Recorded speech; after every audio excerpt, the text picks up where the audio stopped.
ایک بار دیکھا ہے، دوسری بار کی ہوس ہے۔ حاتم اللہ پر بھروسہ کیے چلا جا رہا تھا کہ اتنے میں کیا دیکھتا ہے کہ ایک بھیڑیا ہرنی کو پکڑنے ہی والا ہے۔ حاتم نے بھیڑیے کو للکارا، اے نابکار، خبردار، یہ غریب بچوں والی ہے۔ بھیڑیا یہ سن کر ڈرا اور بولا، شاید تم حاتم ہو جو ایسے وقت میں اس کے آڑے آ گئے۔ حاتم بولا، تو نے یہ کیسے جانا؟ بھیڑیا بولا، میں نے تیری ہمت اور شفقت سے پہچانا، اگر تو نے میرا شکار چھڑوا دیا، گوشت تو میری خوراک ہے۔ حاتم نے کہا، بہتر ہے میرے بدن کا گوشت کاٹ کر کھا لے اور چلا جا۔ یہ کہہ کر حاتم نے خنجر نکالا اور اپنے جسم کا ایک لوتھڑا کاٹ کر اس کے آگے ڈال دیا۔ اس نے سیر ہو کر کھایا اور کہنے لگا، اے حاتم، ایسی کیا مصیبت پڑی کہ تو نے یمن کو چھوڑا؟ اس پر حاتم نے اسے منیر شامی اور حسن بانو کا قصہ سنایا اور کہنے لگا کہ ہرچند میں نہیں جانتا کہ وہ کون سی جگہ ہے اور وہ کون ہے اور اس نے کیا دیکھا جس کے دیکھنے کی اسے آرزو ہے، پھر بھی میں اللہ کے بھروسے پر چل پڑا ہوں۔ یہ سن کر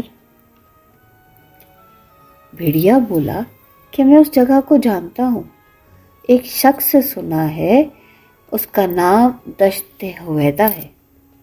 حاتم نے پوچھا، وہ کہاں ہے؟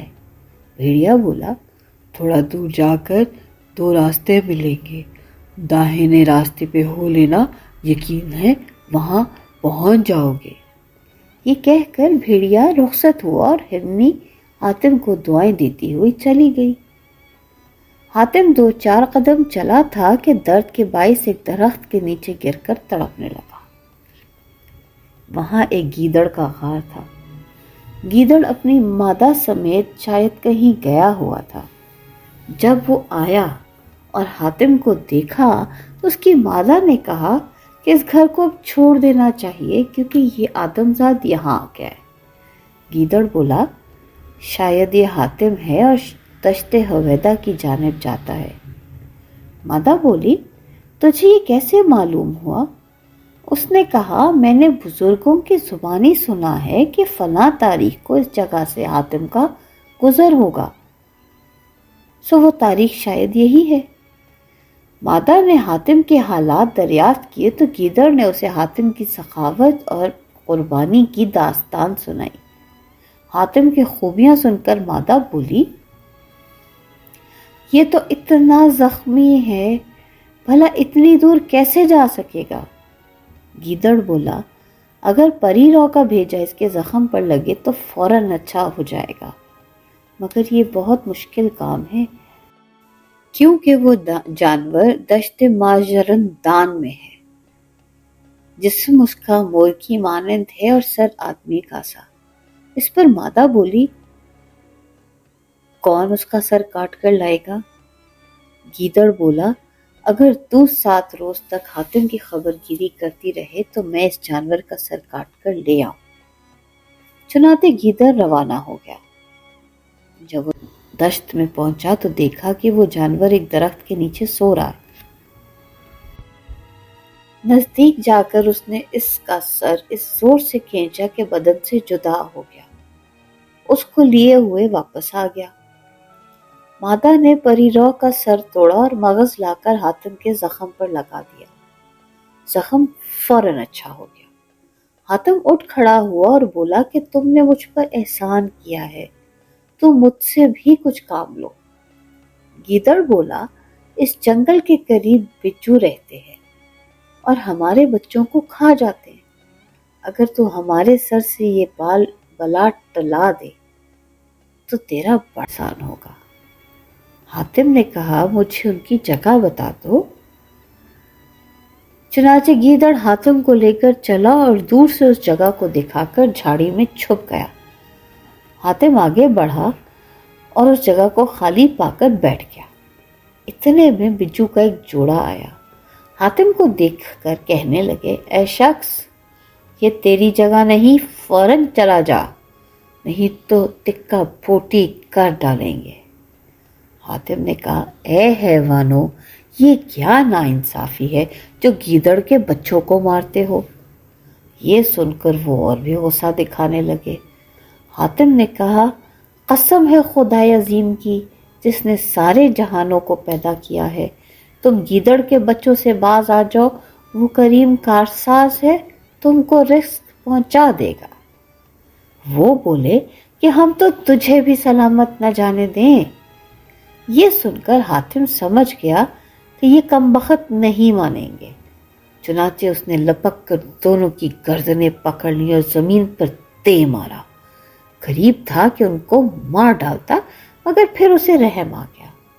چونکہ سزا تو کچھ نہ کچھ دینا تھی، اس لیے خنجر کی موٹ سے ان کے دانت توڑ دیے اور پھل سے ناخن کاٹ دیے۔ پھر دعا کی کہ الہی ان حیوانوں کا درد دور کر دے۔ یہ دعا اس کی قبول ہوئی اور دونوں کا درد جاتا رہا۔ وہ رو رو کر کہنے لگے اب ہم کو رزق کیوں کر ملے گا؟ یہ تم نے کیا کیا حاتم؟ حاتم نے کہا کہ پریشان نہ ہو، اللہ رازق ہے۔ اتنے میں وہ گیدڑ سامنے آ کر بولا آپ خاطر جمع رکھیں، آج سے ان کا کھانا پینا ہمارے ذمہ ہوا۔ یہ سن کر حاتم رخصت ہونے لگا۔ اتنے میں گیدڑ کی مادہ نے اپنے نر سے کہا یہ بات مروت کے خلاف ہے کہ حاتم تنہا دشت ہویدا کو جائے اور تو اس کا ساتھ نہ دے۔ حاتم نے کہا اے حیوان، میں تیرے ایک احسان سے گردن نہیں اٹھا سکتا، اب دوسرا بوجھ کیوں کر لوں؟ اگر تو ساتھ ہی دینا چاہتا ہے تو اتنا کر کے مجھے راہ راست بتا دے۔ تب گیدڑ نے حاتم سے کہا جو راستہ نزدیک کا ہے اس میں بہت سی آفتیں ہیں، دوسری راہ دور دراز ہے مگر اس میں اس قدر خطرہ نہیں۔ حاتم نے کہا کہ خدا مشکلیں مجھ پر آسان کر دے گا۔ تب گیدڑ نے کہا کہ جو راہ آگے جاتی ہے وہی نزدیک ہے۔ چنانچہ حاتم اس سے رخصت ہو کر آگے چلا۔ ایک مدت کے بعد ایک چوراہا دکھائی دیا۔ حاتم وہاں سوچنے لگا اب کدھر جاؤں؟ اس جنگل میں خرس یعنی ریچھ بادشاہت کرتا تھا، تمام ریچھ ہی ریچھ رہتے تھے۔ اتفاقاً 100-200 ریچھ اس جگہ سیر کرنے آ گئے۔ حاتم کو جو دیکھا تو پکڑ کر اپنے بادشاہ کے پاس لے گئے۔ وہ دیکھ کر بڑا خوش ہوا اور بولا آؤ ہمارے پاس بیٹھو اور اپنا حال احوال کہو کہ تم کہاں ہو، کہاں سے آئے ہو، کون ہو، اور ہمیں کیوں لگتا ہے کہ شاید تم یمن کے بادشاہ حاتم ہو۔ حاتم نے کہا تم سچ کہتے ہو، میں حاتم تائی ہوں۔ بادشاہ نے کہا تمہارے آنے سے ہمیں بہت خوشی ہوئی، اب تمہیں اپنی بیٹی سے بیاہوں گا، کیونکہ اس جنگل میں میری دامادی کے لائق کوئی نہیں۔ یہ سن کر حاتم سوچ میں پڑ گیا۔ بادشاہ نے کہا کہ تو جواب کیوں نہیں دیتا؟ حاتم نے کہا میں انسان اور تو حیوان، تیرا میرا رشتہ کیسے ہو سکتا ہے؟ اے حاتم، میری لڑکی تیری ہی ذات کی ہے۔ یہ کہہ کر اس نے 2-4 ریچھوں سے کہا کہ لڑکی کو روسی جوڑا پہنا کر حجرے میں بٹھاؤ، پھر حاتم کو بھی وہاں لے گئے۔ اس نے جو اس پری پیکر کو دیکھا تو متعجب ہو کر بادشاہ کے پاس آیا اور بولا اے خلص، تو بادشاہ ہے اور میں فقیر، اگر میں شہزادی کو اپنی بیوی بناؤں تو یہ ترک ادب ہوگا۔ اس نے کہا ہل و حجت چھوڑو، تم بھی یمن کے شہزادے ہو۔ حاتم بڑا فکر مند ہوا کہ کس بلا میں پڑا۔ میں اپنے شہر سے ایک کام کے واسطے نکلا ہوں، اگر یہاں بیاہ کر کے رنگ رلیاں مناؤں تو وہاں منیر شامی انتظار کرتے کرتے مر جائے گا۔ بادشاہ خرس نے جو حاتم کو سر بزانو دیکھا تو کہا اے خوش رو جوان، اگر قبول نہ کرے گا تو قیامت تک قید رہے گا۔ جب حاتم خاموش ہی رہا تو خرس نے غضبناک ہو کر اسے غار میں ڈلوا دیا اور غار کے منہ پر ایک پتھر رکھوا دیا۔ 7 دن کے بعد خرس بادشاہ نے اسے نکلوایا اور پاس بٹھلا کر سمجھایا کہ اے حاتم، میری لڑکی کو قبول کر۔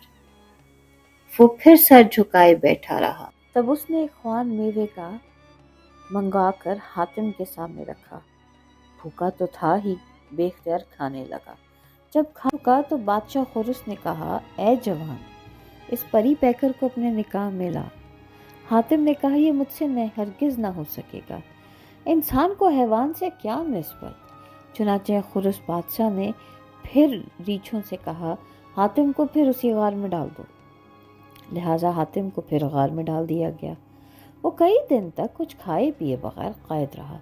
ایک رات خواب میں کیا دیکھتا ہے کہ ایک بزرگ سرہانے کھڑا کہتا ہے، حاتم، کیوں اپنی جان گنوانا ہے؟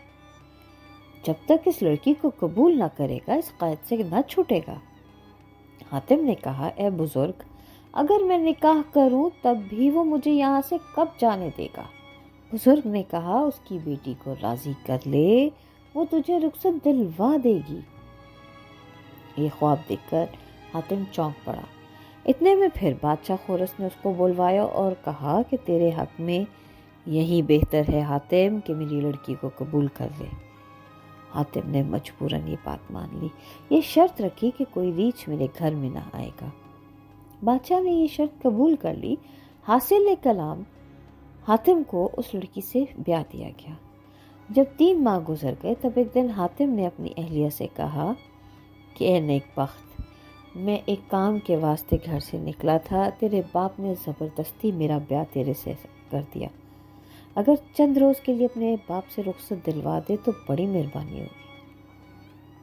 وہ یہ سن کر اپنے باپ کے پاس گئی اور کہنے لگی، بابا، وہ اس طرح کہتے ہیں۔ اس نے کہا کہ اگر تو راضی ہے تو مجھے کوئی اعتراض نہیں۔ چنانچہ حاتم کو رخصت کیا گیا۔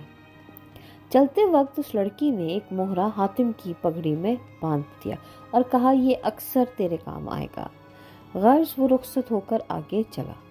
چند روز بعد وہ ایک ایسے ریگستان میں جا پڑا جہاں نہ دانا تھا نہ پانی، مگر شام کو ایک بزرگ نقاب منہ پر ڈالے 2 روٹیاں ایک آب خورا پانی کا دے جاتا، اسے کھا پی لیتا اور رات دن منزلیں طے کیا کرتا۔ ایک دن ایک پہاڑ سا اشتہا نظر آیا۔ حاتم اس کو دیکھ کر گھبرا گیا، لیکن آگے بڑھتا رہا۔ جو ہی اس کے پاس پہنچا وہیں اشتہے نے سانس کھینچا۔ حاتم نے اپنے آپ کو سنبھالا مگر سنبھل نہ سکا اور سیدھا اس کے منہ میں چلا گیا۔ حاتم نے جب خود کو اس کے پیٹ میں پایا تو حضرت ایوب کی مصیبتیں یاد کرنے لگا اور سوچنے لگا کہ اللہ میری بھی مشکلیں آسان کر دے گا نا۔ غرض 3 دن تک وہ اس کے پیٹ میں رہا اور ادھر ادھر راستہ ڈھونڈتا رہا۔ راہ تو کہیں نہ پائی مگر گندگی سے لتھڑ گیا۔ سانپ کے زہر کا اثر اس لیے نہیں ہوا کہ اس کی پگڑی میں وہ مہرہ بندھا ہوا تھا جو اس کی بیوی نے دیا تھا۔ یہ جس کے پاس رہے نہ وہ آگ میں جلے، نہ پانی میں ڈوبے، نہ زہر اس پر اثر کرے۔ 3 روز کے بعد وہ اشتہا گھبرایا اور سوچنے لگا، یہ بلا میں نے کیا کھائی جو ہضم نہیں ہوتی اور پیٹ میں دوڑتی پھرتی رہتی ہے۔ حاتم اس کے پیٹ میں چاروں طرف دوڑتا پھرتا تھا اور اس کی انتڑیوں کو پاؤں سے رونتا رہتا تھا۔ آخر میں اشتہے نے قے کر دی۔ حاتم باہر نکل آیا اور ریت پر کھڑے ہو کر کپڑے سکھانے لگا۔ پھر آگے بڑھا۔ تھوڑی دور گیا تھا کہ ایک تالاب نظر آیا۔ اس کے کنارے پر جا کر بیٹھا اور کپڑے دھونے لگا۔ اتنے میں ایک مچھلی پانی سے نکلی۔ نیچے کا دھڑ اس کا مچھلی کا تھا اور سر سے ناف تک آدمی کا۔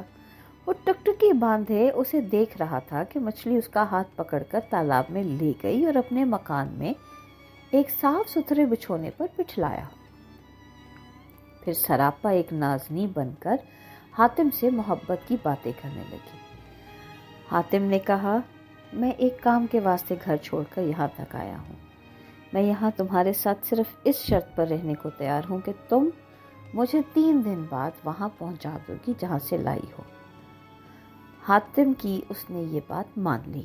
چنانچہ حاتم 3 روز تک وہاں رہا۔ اس کے بعد حاتم نے کہا کہ اب تو بھی اپنا وعدہ پورا کر۔ اس کا ہاتھ پکڑا اور پانی میں غوطہ مارا اور کنارے پر پہنچا دیا۔ پھر کہنے لگی، اے جوان رانا، تو مجھ سے جدا کیوں ہوتا ہے؟ حاتم نے کہا، مجھے ایک بہت ہی ضروری کام ہے، ورنہ میں تجھ سے جدا نہ ہوتا۔ یہ سن کر وہ چلی گئی۔ حاتم نے کپڑے دھو کر سکھائے اور راستہ پکڑا۔ بعد ایک مدت کے ایک ایسے پہاڑ پر پہنچا جس پر ہزاروں درخت طرح طرح کے میووں سے لدے کوسوں تک لہلہاتے تھے اور سینکڑوں عالیشان مکان تھے۔ یہ تھکا ماندہ تو تھا ہی، وہاں جاتے ہی سو رہا۔ اتنے میں مکان کا مالک آ پہنچا۔ اس نے دیکھا کہ خوبصورت جوان غافل سوتا ہے، نزدیک آ کر بیٹھ گیا۔ کچھ دیر کے بعد حاتم بیدار ہوا تو ایک شخص پاس بیٹھا نظر آیا۔ حاتم نے اٹھ کر سلام کیا۔ اس شخص نے پوچھا، تو کون ہے؟ کہاں جائے گا؟ حاتم نے کہا، میں دشت ہویدا کو جاؤں گا۔ اس نے کہا، کیوں جان گنواتا ہے؟ حاتم نے اسے منیر شامی کا سارا قصہ سنایا اور کہا، یہ ساری مصیبت میں نے اسی کی خاطر مول لی ہے۔ یہ سن کر اس شخص نے کہا، معلوم ہوا کہ تو حاتم تائی ہے، کیونکہ اس کے سوا کون ہے جو غیر کے واسطے آپ آفت میں پڑے؟ خیر، اللہ رحیم و کریم ہے، لیکن آج تک کوئی دشت ہویدا سے واپس نہیں آیا، اور اگر آیا ہے تو آپے میں نہیں رہا۔ میری یہ نصیحت یاد رکھنا، جس وقت تو اس دشت ہویدا کے قریب پہنچے تو تجھے ظلمات میں لے جائیں گے۔ تو چپکا چلا جانا، اور پری پیکر تیری طرف مائل ہوں تو ان کی طرف ہرگز توجہ نہ کرنا۔ پھر ایک ایسی نازنین آئے گی جسے دیکھتے ہی تیرا دل ہاتھ سے جاتا رہے گا، مگر خدا کے واسطے استقلال نہ چھوڑنا۔ سچ تو یہ ہے کہ وہ جوں ہی تیرا ہاتھ پکڑے گی تو دشت ہویدا میں جا پہنچے گا۔ یہ لوگ اس گفتگو میں تھے کہ ایک نوجوان 2 پیالے کھیر کے اور 2 کوزے پانی کے لے کر غیب سے پیدا ہوا اور ان کے آگے رکھ دیے۔ دونوں نے پیٹ بھر کر کھایا اور سجدہ شکر ادا کر کے وہ رات کاٹی۔ صبح حاتم سے رخصت ہو کر جنگل کی طرف چل پڑا۔ کچھ دنوں بعد ایک تالاب پر پہنچا، اس کے کنارے بیٹھ کر پانی پینے لگا۔ اتنے میں ایک حسین عورت پانی سے نکلی اور حاتم کا ہاتھ پکڑ کر پھر اسی تالاب میں غوطہ مار کر چلی گئی۔ جو ہی حاتم کا پاؤں زمین پر پہنچا، آنکھ کھول کر دیکھا تو اپنے آپ کو اس نازنین کے باغ میں پایا۔ حاتم ہکا بکا رہ گیا اور اس کا چھوڑ کر وہ کسی طرف چلی گئی۔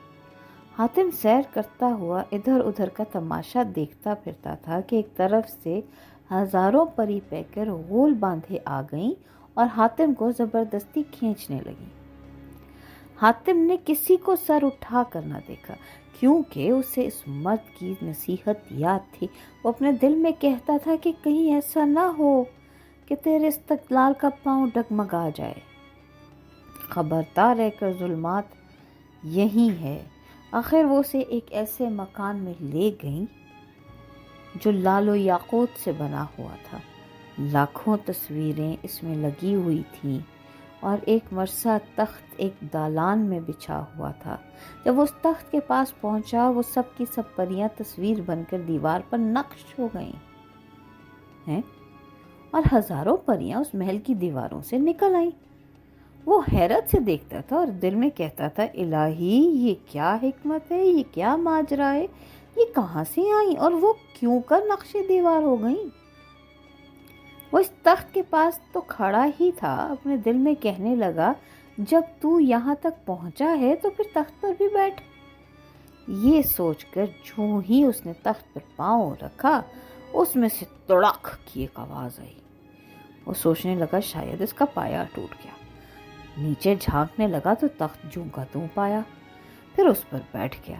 بیٹھنا تھا کہ پھر وہی آواز آئی اور اسی کے ساتھ وہ نازنی جو سب سے زیادہ خوبصورت تھی، وہ نقش دیوار کی شکل کو چھوڑ کر حاتم کے پاس چلی آئی۔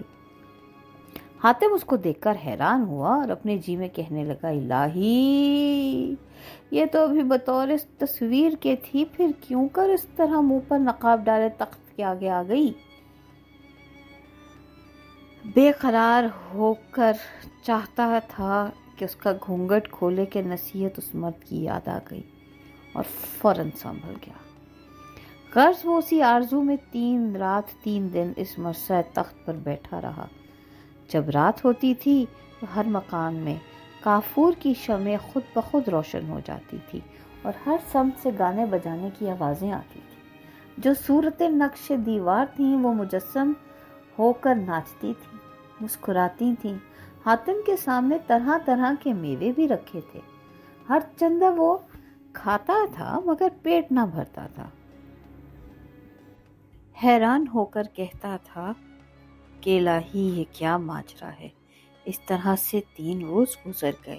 چوتھے روز اس کے جی میں آیا کہ اگر تمام عمر بھی یہاں رہوں گا تو اس میوے سے سیری نہ ہوگی، اور پھر منیر شاہ کو جو منتظر چھوڑ کر آیا ہوں، اگر اس کو کچھ ہو گیا تو اللہ کو کیا جواب دوں گا۔ یہ سوچ کر اس نازنین کا ہاتھ پکڑا۔ وہیں ایک اور نازنین اس تخت کے نیچے سے نکلی اور ایک لات اس نے ایسی ماری کہ حاتم کہیں کا کہیں جا پڑا، اور وہاں سر اٹھا کر جو دیکھا تو وہ نازنین پری تھی۔ نہ وہ تخت اور نہ وہ باغ دکھائی دیا، مگر ایک جنگل ایسا لق و دق کہ جس کا اور نہ چھور۔ تب اسے معلوم ہوا کہ دشت حویدہ یہی ہے، لہٰذا وہ شخص بھی یہی ہوگا کہ جو کہتا تھا ایک بار دیکھا ہے، دوسری بار کی ہوس ہے، بس اب اسے ڈھونڈیے۔ اسی خیال میں ادھر ادھر پھرتا تھا کہ اتنے میں آواز آئی، ایک بار دیکھا ہے، دوسری بار کی ہوس ہے، ایک بار دیکھا ہے، دوسری بار کی ہوس ہے۔ اسی صورت سے دن کے وقت 3 مرتبہ وہ آواز 7 روز تک متواتر آیا کرتی، مگر جب 8ویں روز شام کے وقت وہ صدا اس کے کانوں میں پڑی تب ہی اس طرف کو دوڑا۔ کیا دیکھتا ہے کہ ایک سفید داڑھی والا فقیر زمین پر بیٹھا ہے۔ یہ اس کے آگے گیا اور سلام کیا۔ اس نے جواب دے کر کہا، اے جوان، خوش رہو، کہاں سے آیا ہے تو، اور اس جنگل میں کیا کام ہے؟ حاتم نے کہا، میں اسی بات کی تلاش میں اپنے شہر سے نکلا ہوں کہ تم نے ایسا کیا دیکھا ہے کہ جس کے دیکھنے کی دوبارہ آرزو رکھتے ہو۔ اس نے کہا، بیٹھو میں بتاتا ہوں۔ حاتم بیٹھ گیا۔ جب رات ہوئی تو 2 روٹیاں اور 2 آب خورے پانی کے ان کے آگے آ رہے۔ دونوں نے روٹیاں کھائیں، پانی پیا۔ جب کھا پی چکے تو اس نے کہا، اے غریب شہر کے مسافر، میں ایک دن سیر کرتا ہوا ایک تالاب پہ جا نکلا۔